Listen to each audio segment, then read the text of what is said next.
a very big congratulations to each one of us for the new national education policy which has happened after 34 years.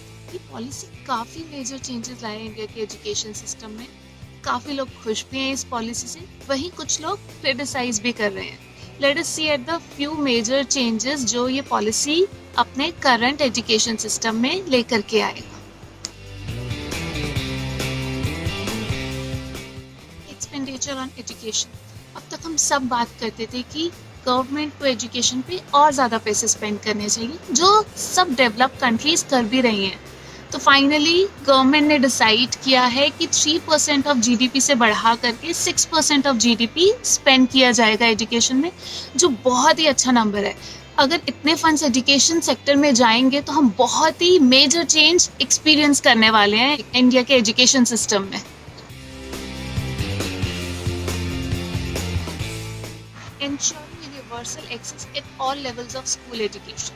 6 to 14 years का compulsory education अब बढ़ा करके हो गया है 3 to 18 years का, जो होगा प्री स्कूल से लेकर के क्लास 12 तक. साथ ही 3.22 करोड़ जो आउट ऑफ स्कूल बच्चे हैं उनको वापस मेन स्ट्रीम में लाने के लिए national institute of open schooling से और state board of open school से आपका 3, 5 और 8 क्लास भी की जा सकेगी. और बता दें ये 3.22 करोड़ बच्चे ज़्यादातर सोशली डिसएडवांटेज ग्रुप के हैं. अच्छी बात ये है कि जो बच्चे अभी तक स्कूल जा ही नहीं पा रहे थे, कम से कम वो एजुकेशन से कनेक्टेड रहेंगे. पर साथ ही अगर इसको क्रिटिकली देखें तो 3 और 5 ग्रेड के जो छोटे बच्चे हैं उन फाउंडेशन ईयर्स में अगर वो ओपन स्कूल से करते हैं तो वो कितना बेनिफिशियल रहेगा. Moreover it should not backfire.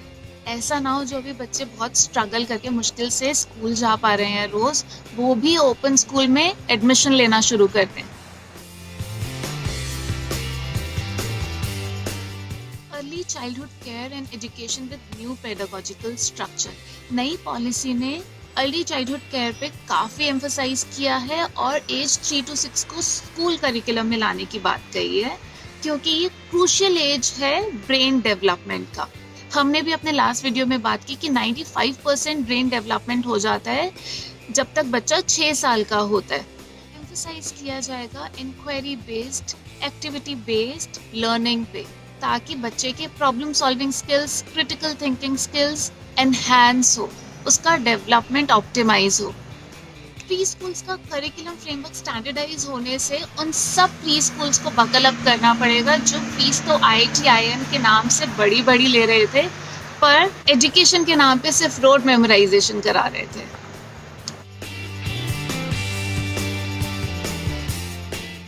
Change in structure. 10+2 का स्ट्रक्चर बदल करके हो गया है 5+3+3+4. शुरू के 5 साल होंगे उनको बोलेंगे फाउंडेशन स्टेज, जिसमें आपके 3 साल होंगे प्री स्कूल के और 2 साल होंगे ग्रेड 1 और 2 के.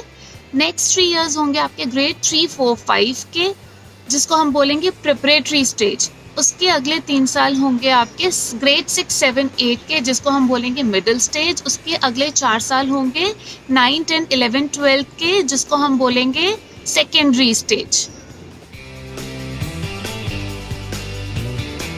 वोकेशनल स्टेज पे फोकस किया जाएगा activity based, discovery based approach of learning पे. प्रिपरेटरी स्टेज में सेम अप्रोच के साथ लाइट टेक्स्ट बुक्स भी इंट्रोड्यूस होंगी, जिसमें क्लासरूम्स आपके इंटरैक्टिव और थोड़े ज़्यादा फॉर्मल रहेंगे.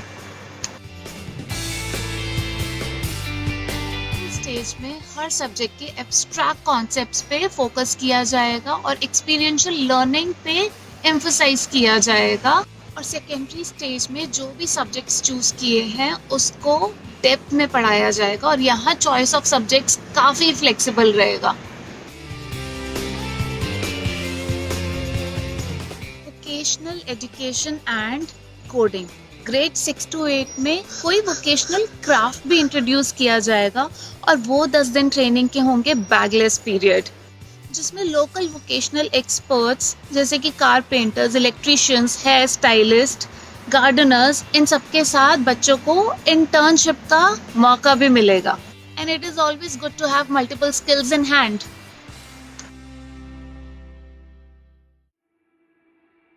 साथ ही साथ मिडिल स्टेज से एक्टिविटीज के थ्रू कोडिंग इंट्रोड्यूस होगी और काफी डेवलप कंट्रीज में बहुत छोटी एज से कोडिंग सिखाई जाती है और बच्चे बहुत जल्दी पिकअप भी करते हैं।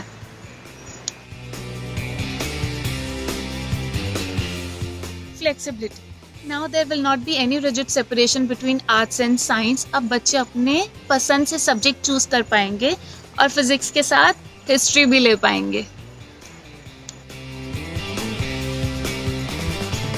Change in assessment, yearly exam सिर्फ ग्रेड 3, 5 और 8 में होंगे और बाकी ग्रेड्स में आपके फॉर्मेटिव असेसमेंट होगा जो थ्रू आउट द ईयर चलता रहेगा। और काफी पढ़ने को मिल रहा है, सुनने को मिल रहा है, लोग बोल रहे हैं कि 10th के बोर्ड एग्जाम्स खत्म हो गए हैं। ऐसा बिल्कुल भी नहीं है, 10th और 12th के बोर्ड एग्जाम्स वैसे ही रहेंगे। फर्क बस इतना है कि उन्होंने एग्जाम्स को रीडिजाइन किया है। असेसमेंट अब आपका रोट लर्निंग मेमोराइजेशन का नहीं होगा, बल्कि होगा आपके कॉन्सेप्चुअल क्लैरिटी का, क्रिटिकल थिंकिंग जैसे स्किल्स का, जिसमें आपके प्रॉब्लम सॉल्विंग स्किल्स को भी असेस किया जाएगा, हायर ऑर्डर थिंकिंग स्किल्स को असेस किया जाएगा। मल्टीलिंगुअलिज्म, पॉलिसी में बोला है कि ग्रेड 5 तक medium of instruction mother tongue या रीजनल लैंग्वेज होना चाहिए और होगा, और हो सके तो ग्रेड 8 तक होना चाहिए। Why they have done it? To maximize learning. Language का काम है to bridge the gap. English सिखाने के चक्कर में हम बच्चे के फाउंडेशन ईयर्स में लर्निंग को कॉम्प्रोमाइज करते आए हैं, तो पॉलिसी में इसको काफ़ी डिस्करेज किया है।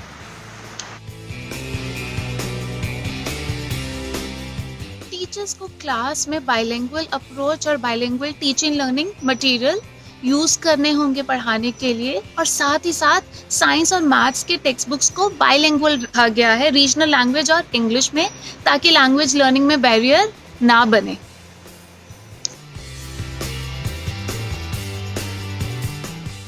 Higher education, multiple entry and exits. पहले हम जिनको कॉलेज ड्रॉप आउट्स बोलते थे, जिनको किसी रीजन की वजह से कॉलेज छोड़ना पड़ता था, उनको अब राइट सर्टिफिकेशंस मिलेंगे। If you leave after 1 year you will get a certificate.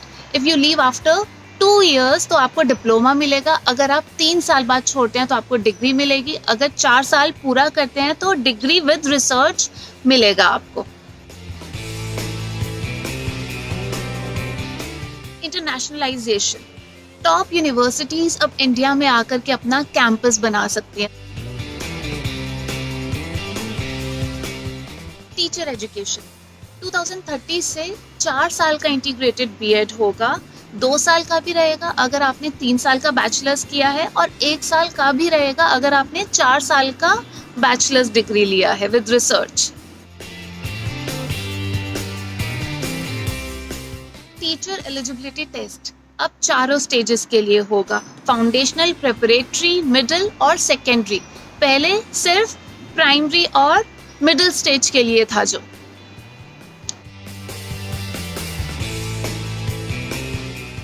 Education system में इतने बड़े चेंज के साथ एक बहुत बड़ा चैलेंज ये भी होगा, shift in the thinking process of teachers, students and parents.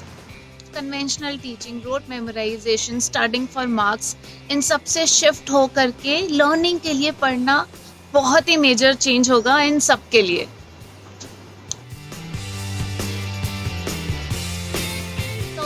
Is the timeline, तब तक सारे चेंजेस इम्प्लीमेंट हो जाने चाहिए। सिस्टम में जब भी चेंज आते हैं तो काफ़ी चैलेंजेस आते हैं प्रैक्टिकल इम्प्लीमेंटेशन में। एफर्ट्स आपके मल्टीप्लाई हो जाते हैं, स्ट्रगल्स मल्टीप्लाई हो जाते हैं, but then it is for the betterment of a future generation.